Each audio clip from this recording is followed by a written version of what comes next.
बिस्मिल्लाहिर्रहमानिर्रहीम, अस्सलाम वालेकुम। मैं मौजूद हूँ आज इस्लामाबाद में और यहाँ से व्लॉग बनाऊँगा। और ये सामने मेरे आप ज़मीनें देख रहे हैं, तो इस हवाले से थोड़ा सा आप हैरान भी होंगे कि ऐसा ही माहौल है जैसे गांव का माहौल है, देहात का माहौल है। तो जो चीज़ें इस्लामाबाद के साथ एसोसिएट की जाती हैं कि बड़ा जदीद ये शहर है, सारे मामलात हैं। हाँ जी,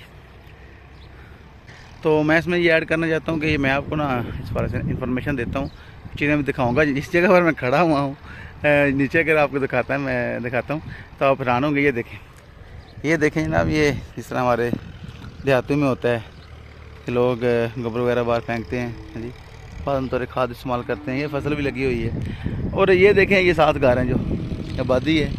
ये घर देखें जैसे कि आम एक महल्ला होता है, जैसे गाँव में देहात में ऐसा ही एक देहाती इलाका है।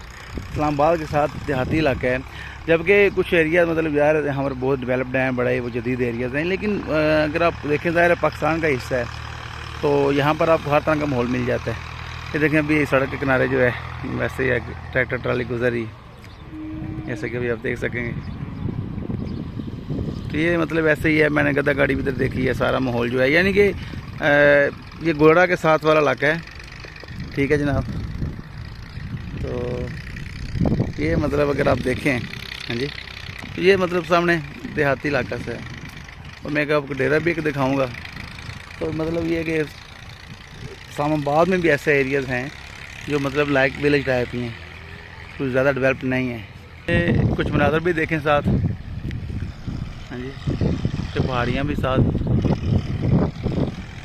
ये अभी थोड़ी वाज़ह नज़र आ रही, पहले नज़र नहीं आ रही थी। और ये गोल्डे वाली पहाड़ी है सामने। अगर देखा जाए तो दामने को वाली पहाड़ी है। मुझे भी नहीं पता था, मेरे साथ जो दोस्तों ने मुझे बताया, अभी बेहतर नज़र आ रही। तो ये देखें जनाब, माशाल्लाह ये एक डेरा है, यहाँ पर घोड़े भी हैं। ये बेसिकली काऊ फार्म है, तभी काऊ जो है उनको अंदर लेकर चले गए हैं। तो मतलब दिखाने का मकसद ये है कि यहाँ पर देहाती माहौल भी है। सिर्फ ऐसा नहीं है कि बड़ा एक जदीद शहर है और बड़े सारे लोग फैशनेबल ही हैं। बिल्कुल देहाती लोग जो हमारी तरह के वो भी यहाँ पर रहते हैं। हाँ जी, ये देखें। तो ये बस यही इन्फॉर्मेशन आपको शेयर करनी थी कि ज़ाहिर कुछ लोगों को क्लियर नहीं होता, आइडिया ज़्यादा नहीं होता है। जो लोग आते जाते हैं उनको तो पता होता है। थैंक्स फॉर वॉचिंग, बहुत शुक्रिया।